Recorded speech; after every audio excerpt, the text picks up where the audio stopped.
Hello friends, welcome to study Pathshala. आज है 29 मई 2020 और आज के इस वीडियो में हम 29 मई के करंट अफेयर्स को डिस्कस करेंगे।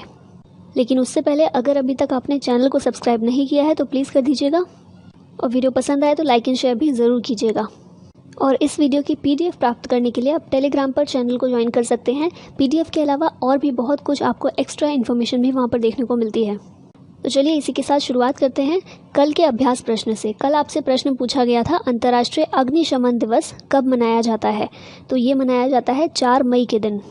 अगर पूछा जाए कि कब से मनाया जाता है, पहली बार कब मनाया गया था, तो 1999 में पहली बार ये सेलिब्रेट किया गया था, ऑब्जर्व किया गया था। और उसके बाद से हर साल 4 मई के दिन अंतर्राष्ट्रीय अग्निशमन दिवस मनाया जाता है। चलिए शुरुआत करते हैं आज के प्रश्नों की। और पहला प्रश्न आज का, 28 मई को विश्व भर में कौन सा दिवस मनाया जाता है? तो 28 मई के दिन मनाया जाता है मासिक धर्म स्वच्छता दिवस। तो ऑप्शन नंबर सी इसका करेक्ट आंसर है।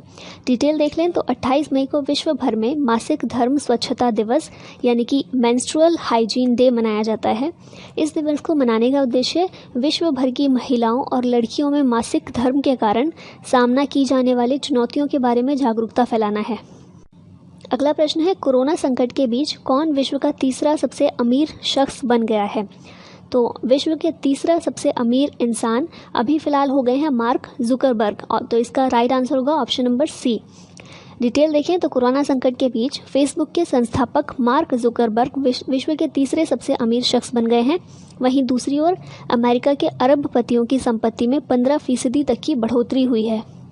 तो इस तरह से कह सकते हैं कि कोरोना संकट सभी के लिए संकट नहीं है, कुछ लोगों के लिए फ़ायदा भी है इससे। अब बात हुई है फेसबुक की। तो फेसबुक की स्थापना हुई थी 2004 में। संस्थापक और CEO दोनों ही मार्क जुकरबर्ग हैं। आप यहाँ पर इनको देख सकते हैं। और मुख्यालय फेसबुक का है कैलिफोर्निया में। अगला प्रश्न है, भारत का कच्चा इस्पात उत्पादन वर्ष 2020 के किस महीने में 65% गिरकर 31.3 लाख टन आ गया है? तो भारत का कच्चा इस्पात उत्पादन मार्च के मुकाबले अप्रैल में गिर गया है और इस तरह से इसका राइट आंसर होगा ऑप्शन नंबर सी, अप्रैल। डिटेल देख लेते हैं तो विश्व इस्पात संघ यानी कि वर्ल्ड स्टील ऑर्गेनाइजेशन के द्वारा जारी एक रिपोर्ट के मुताबिक भारत का कच्चा इस्पात उत्पादन अप्रैल 2020 में 65% गिरकर 31.3 लाख टन आ गया है। मार्च 2020 में यह उत्पादन था 86.5। ठीक है, तो अब ये गिरकर 31.3 लाख टन आ गया है। 65% की गिरावट देखने को मिली है। इस्पात की डेफिनेशन यहाँ पर दी हुई है, आपसे पूछी जा सकती है किसी भी एग्जाम में। तो इस्पात एक लोहा आधारित अलॉय होता है जिसमें कार्बन, सिलिकॉन, मैग्नीज आदि होता है। विश्व इस्पात संघ की बात हुई है यहाँ पर, तो इसकी बात कर लेते हैं। विश्व इस्पात संघ, इसकी स्थापना हुई थी 1967 में। अध्यक्ष हैं जन्नतुल फिरदौस और मुख्यालय है इसका ब्रसेल्स, बेल्जियम में। अगला प्रश्न है, फेसबुक ने हाल ही में कौन सा नया वीडियो कॉलिंग ऐप लॉन्च किया है? तो फेसबुक के द्वारा रिसेंटली एक वीडियो कॉलिंग ऐप लॉन्च किया गया है जिसका नाम है कैचअप। तो इस तरह से इसका सही आंसर होगा option number A, CatchUp. Facebook ने हाल ही में नया video calling app CatchUp launch किया है जो कि बिना फेसबुक अकाउंट के काम करेगा। ठीक है, इसके लिए ज़रूरी नहीं है कि फेसबुक अकाउंट हो ही आपका। और एक ऐप में एक साथ 8 यूज़र्स वीडियो कॉलिंग कर पाएंगे। मज़ेदार बात यह है कि ये ऐप ये भी बता देगा कि यूज़र वीडियो कॉल के लिए उपलब्ध है या फिर नहीं। ठीक है, तो फेसबुक ने ये नया वीडियो कॉलिंग ऐप लॉन्च किया है कैचअप। ओला इलेक्ट्रिक ने किस वर्ष तक भारतीय बाजार में अपना इलेक्ट्रिक स्कूटर लॉन्च करने की घोषणा की है? तो ओला के द्वारा ये कहा गया है कि 2021 तक ओला अपना इलेक्ट्रिक स्कूटर लॉन्च करेगा। तो इस तरह से इसका सही आंसर होगा ऑप्शन नंबर ए, 2021। कैब सर्विस प्रोवाइडर कंपनी ओला इलेक्ट्रिक ने वर्ष 2021 तक भारतीय बाजार में अपना इलेक्ट्रिक स्कूटर लॉन्च करने की घोषणा की है। इसके लिए कंपनी ने एम्स्टर्डम बेस्ड इलेक्ट्रिक स्कूटर निर्माता कंपनी जिसका नाम है एटरगो, इसका अधिग्रहण किया है। तो इम्पॉर्टेंट याद रखना, ओला ने किस कंपनी का अधिग्रहण किया है इलेक्ट्रिक स्कूटर लॉन्च करने के लिए? तो ये एम्स्टर्डम बेस्ड इलेक्ट्रिक स्कूटर निर्माता कंपनी है एटरगो, नाम है इसका एटरगो। और इस कंपनी की स्थापना हुई थी 2014 में। बात कर लेते हैं ओला की। तो ओला की स्थापना हुई थी 2010 में। इसके संस्थापक और CEO इस समय है भविष अग्रवाल। संस्थापक भी यही हैं और CEO भी फिलहाल यही हैं। मुख्यालय है बेंगलुरु में। और एरिया सर्व्ड मतलब कौन से ऐसी कंट्रीज़ हैं जहाँ पर ओला सर्व करता है? तो भारत, ऑस्ट्रेलिया, न्यूजीलैंड और UK, ये 4 कंट्रीज़ हैं और इनकी लगभग 150 से अधिक सिटीज़ में ओला अपनी सर्विस प्रोवाइड करता है। अमेरिका ने कोरोना वायरस से निपटने के लिए किस देश को हाल ही में $60 लाख की मदद देने की घोषणा की है? तो अमेरिका के द्वारा ये घोषणा की गई है पाकिस्तान की मदद करने के लिए। तो इस तरह इसका राइट आंसर होगा option number D, Pakistan. America ने कोरोना वायरस से निपटने के लिए पाकिस्तान को हाल ही में $60 लाख की मदद देने की घोषणा की है। इस धनराशि से स्वास्थ्य कर्मियों को और प्रशिक्षण दिया जाएगा और अस्पतालों में कोरोना वायरस संक्रमण के गंभीर हालत वाले मरीजों की देखभाल की जाएगी। तो कितनी राशि की मदद की जाएगी? $60 लाख की। किसके द्वारा? अमेरिका के द्वारा। किसे मदद की जाएगी? पाकिस्तान को। कौन सा राज्य 1100 दुर्लभ पौधों को विलुप्त होने से बचाने हेतु एक अनूठी रिपोर्ट प्रकाशित करने वाला पहला राज्य बन गया है? तो ये पहला राज्य है ऐसा, इसलिए इंपॉर्टेंट है बहुत, याद रखिएगा उत्तराखंड। तो ऑप्शन सी सही है, उत्तराखंड।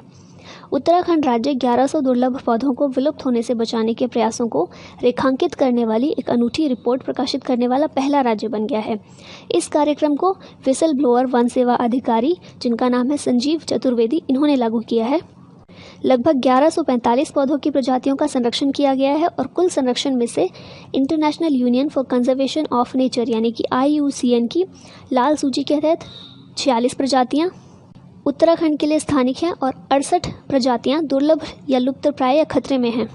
तो ये रिपोर्ट के जरिए ऐसी प्रजातियों का पता लगाया गया है जो कि विलुप्त होने की कगार पर हैं, और पता इसलिए लगाया गया है ताकि उन्हें विलुप्त होने से बचाया जा सके। तो ये पहल की गई है उत्तराखंड राज्य के द्वारा। अब बात कर लेते हैं उत्तराखंड की। तो उत्तराखंड की राजधानी, 2 राजधानियां हैं। अभी कुछ ही समय पहले की बात है जब दूसरी राजधानी को आधिकारिक दर्जा दिया गया, तो करंट अफेयर का भी इशू है, आपको पता होना चाहिए। देहरादून राजधानी विंटर की है और गैरसैंण जो राजधानी है उत्तराखंड की वो समर की है। मुख्यमंत्री इस समय है त्रिवेंद्र सिंह रावत और राज्यपाल हैं बेबी रानी मौर्य। अगला प्रश्न है, किसने payroll reporting in India and employment perspective March 2020 report जारी की? तो ये रिपोर्ट जारी की गई है राष्ट्रीय सांख्यिकी कार्यालय यानी कि NSO के द्वारा। राष्ट्रीय सांख्यिकी कार्यालय NSO द्वारा payroll reporting in India and employment perspective March 2020 report जारी की गई है। रिपोर्ट कई सामाजिक सुरक्षा योजनाओं के नए ग्राहकों के पेरोल डेटा पर आधारित है, जिसे ESIC द्वारा संचालित किया गया है।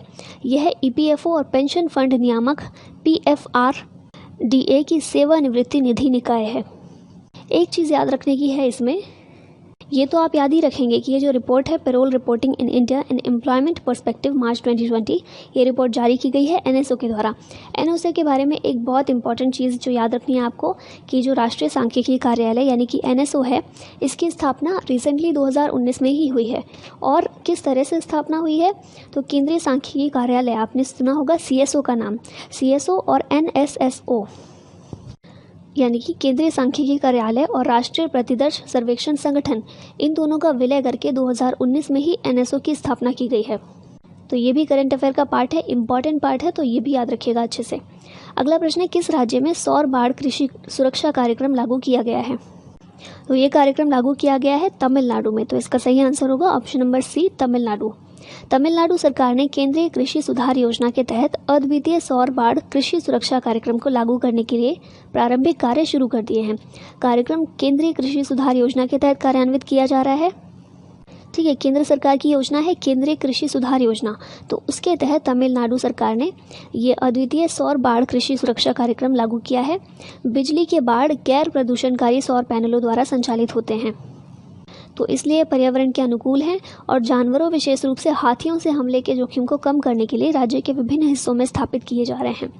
अगर बात करें कि लागत कैसे इसमें प्रदान की जाएगी, तो योजना के तहत विद्युत बाढ़ की निर्माण लागत 50% किसानों को सब्सिडी के रूप में प्रदान किया जाएगा। ठीक है, तो अद्वितीय सौर बाढ़ कृषि सुरक्षा कार्यक्रम ये लागू की गई है तमिलनाडु सरकार के द्वारा। लास्ट क्वेश्चन है आज का, द इकाबॉग पुस्तक के लेखक कौन है? तो इसका सही आंसर है option number B, J.K. Rowling.